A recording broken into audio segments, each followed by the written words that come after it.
I have three topics that I'm going to touch on today. The first is a follow-up meeting that the Ministry of VSA had together with SZV and Comiva. Comiva is our representative in Colombia for healthcare. They're actually an insurance company, and they manage the patients that we refer abroad from St. Martin to Colombia. You know, since the inception of SZV, SZV has actually not had any proper care contracts in place with foreign countries. So in other words, even Curacao, Dominican Republic, and Colombia. And these are important because these agreements, like any agreement, regulate a number of things, and such as reporting responsibilities, such as how the business case is laid out, what the financial commitments are, how you negotiated your rates.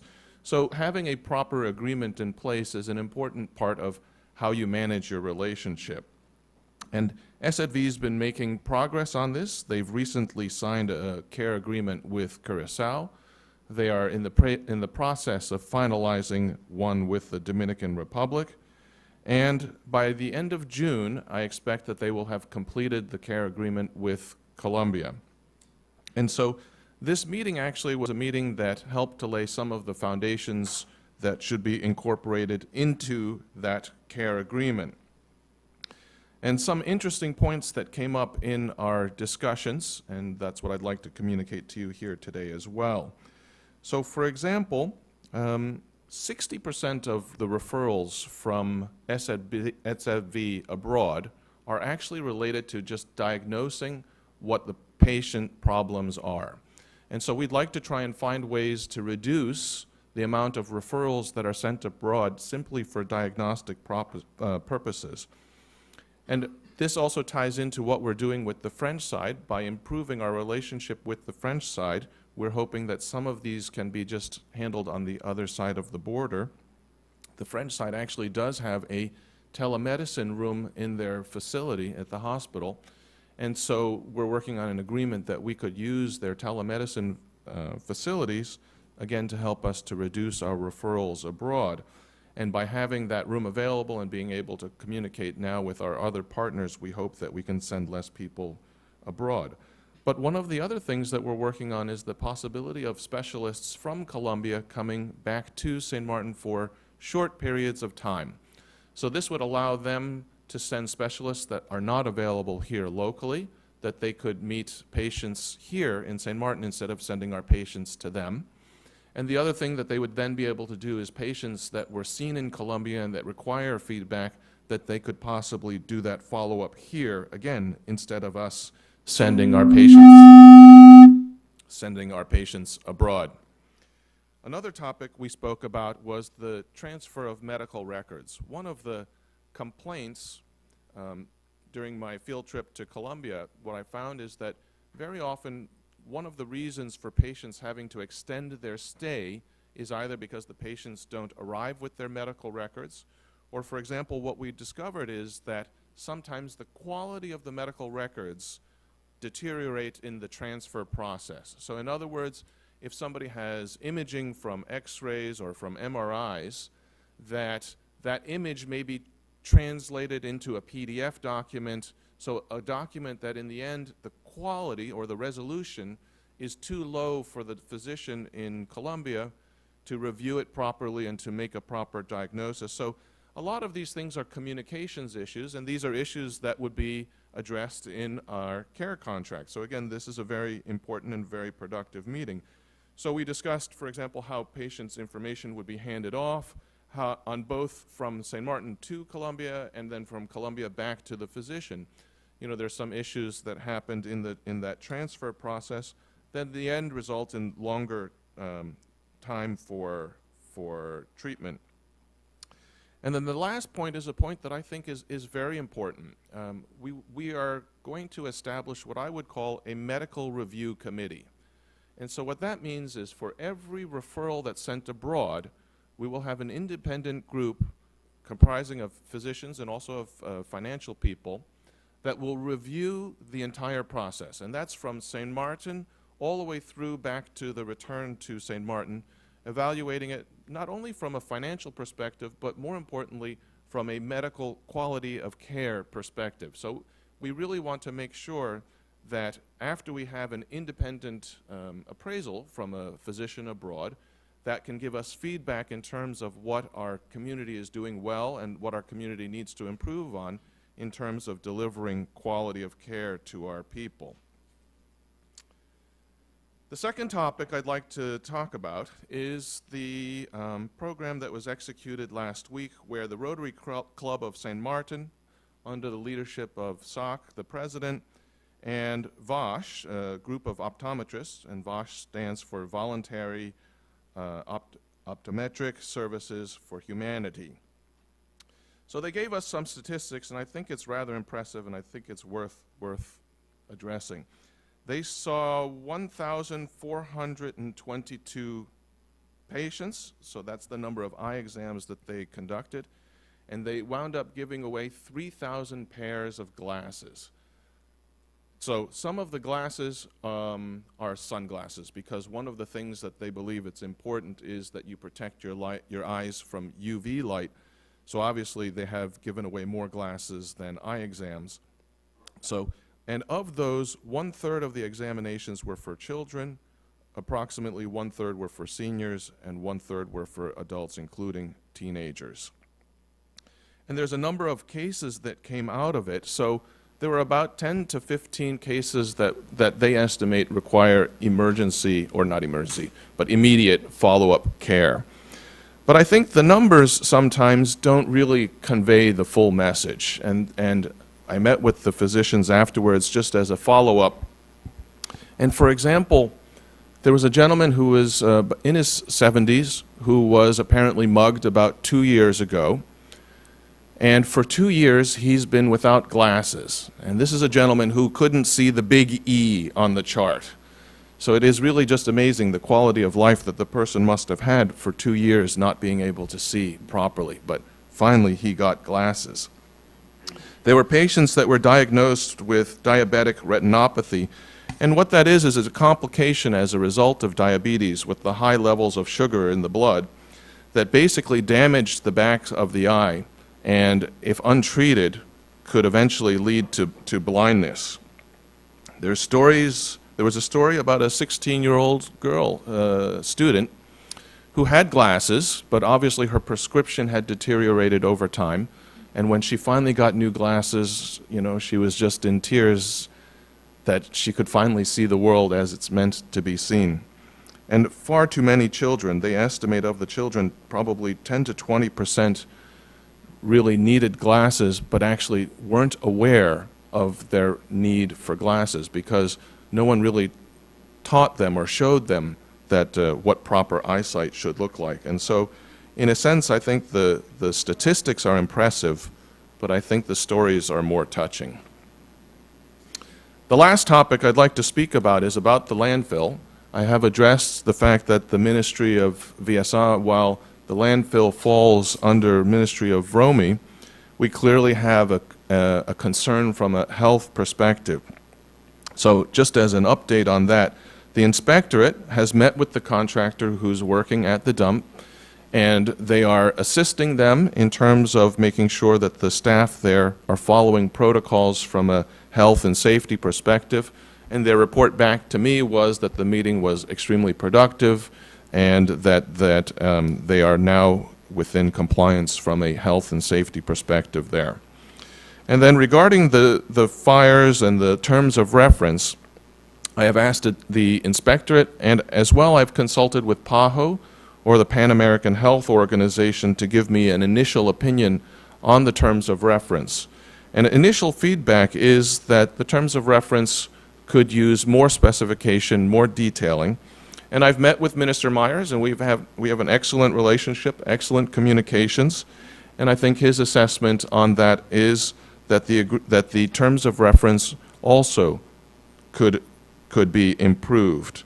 And so we are cooperating with Romy because in the end it is Romy's portfolio, and I'm confident that with the feedback from external stakeholders that we can find an improvement in the way the dump is being managed, and I will leave that up to Vromi to answer, because again, they have a lot of projects that they're already working on and a lot of ideas that I think, in my opinion, will certainly improve the situation at the landfill. It is with great pleasure that I can inform that Seabourn Airlines, headquartered in San Juan, Puerto Rico, has decided to increase the San Juan-St. Martin daily service as of the month of June 2016.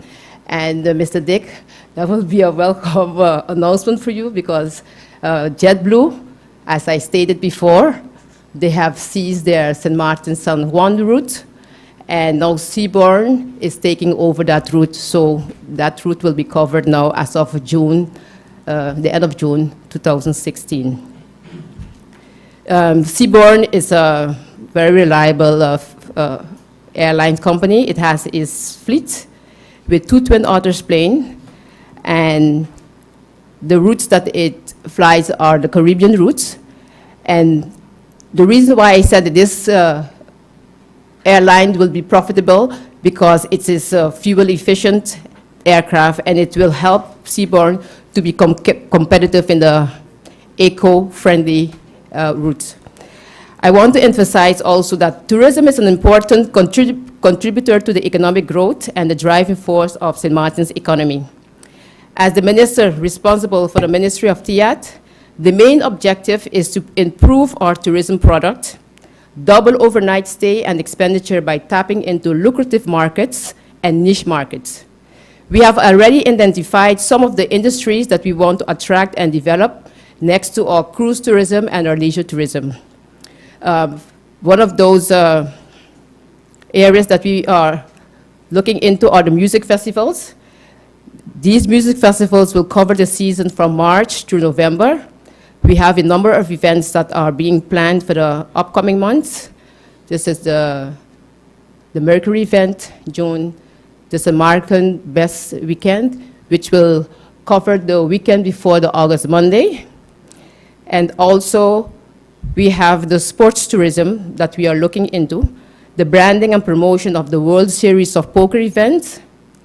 Also, I had contact with a company that is interested in constructing a professional athletes facility for the NBA on the island. Also, the multicultural heritage tourism is one of the niche markets that I am looking into.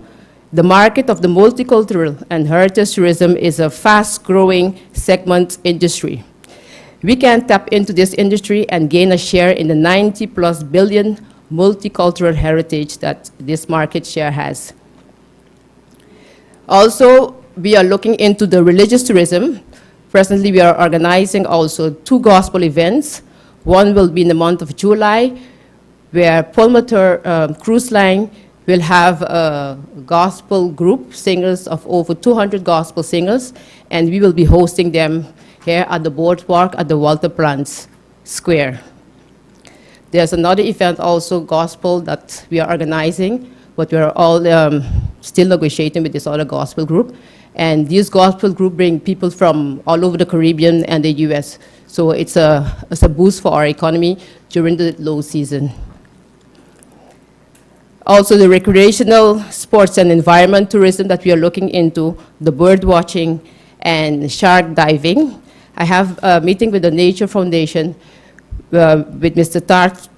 Tasio Barefoots, where we will be organizing a Caribbean Regional Marine Conservation Symposium. This symposium is scheduled to be held on June 14 until 16, and we are convening leaders from around the Caribbean to further the advancement and progress that is already made in the marine conservation industry. The focus of this symposium will be on protecting sharks in the Caribbean, because people need healthy oceans, and healthy oceans need sharks. This event will be co-hosted with Sir Richard Branson, who will be a speaker at this event. And we are very anxious and very exciting in order for this event to be held here in St. Martin. So you will have more information as we receive more information from the organizers. More broadly, our challenge is to give the industry the freedom to develop world-class tourism, tap into the growing barriers that we have, to eliminate those, and leverage investment.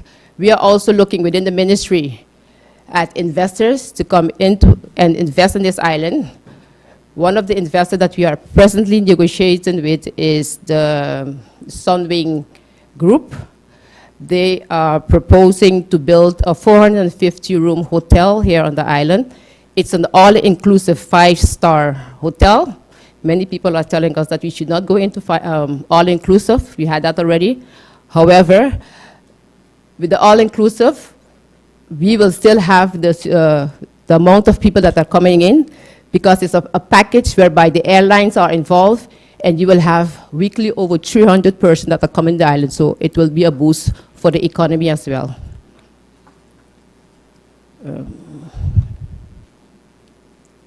Another important information that I want to convey today is the development of the STA.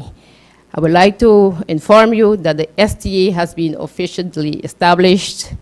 The first meeting were held with the supervisory board, and the reason why we are so happy to announce it, because many of the entities, the FCCA cruise executive that were present last week, and also the timeshare owners, they all echo the sentiment that we need to establish this foundation, because it is an entity that is long overdue. Many years we have been talking about this institution and nothing have happened. In fact, the SCA will consist of a board with a management foundation and a supervisory council. The supervisory council will be entrusted with the supervision, the policy of the management of the board, the central course of the foundation, and this board will consist of 5 members that are appointed from the members of the Harbor Group of Company, 1 member from the Harbor Group, 1 member appointed by the Princess Juliana International Airport, 1 member from the SCTA, 1 member from the St. Martin Timeshare Association, and 1 member appointed by the Minister of Fiat. The objectives of this newly established St. Martin Tourism Authority are, among others, to promote the sustainable development of the tourism industry in St. Martin, to promote and coordinate cooperation between public sector and the private sector organization engaged in this tourism industry, to promote and coordinate activities in the tourism industry as a responsible manner in order to preserve the integrity of the St. Martin's destination. We also to promote public understanding in the tourism industry, because it's very important that the public are aware that the tourism, being our mainstay and most important product, that we have to preserve that. And the service that we give is actually our main asset, the people. Because when you look at tourism, you look at the experience that these people have. Once they have a good experience, regardless of the property or whatever, the lasting experience is what stays on their mind, and that's what counts. And that's what we are aiming for, to providing with this first-class service and experience so that they can return and also inform their families, friends about the experience they had in St. Martin and return to this island. Another topic that I just want to touch on is the timeshare industry. We just had the group that came and informed us that timeshare being one of the most important industry on this island. The timeshare industry actually represents 70 to 75% stay over a visitor. Approximately 85% of our timeshare visitors are annual guests, meaning that they are returning every year. The expenditures by the timeshare owners average about $5,000 per visit, and these expenditures are widespread at the restaurants, groceries, and car rentals. The tourism industry of St. Martin therefore depends heavily on the timeshare industry.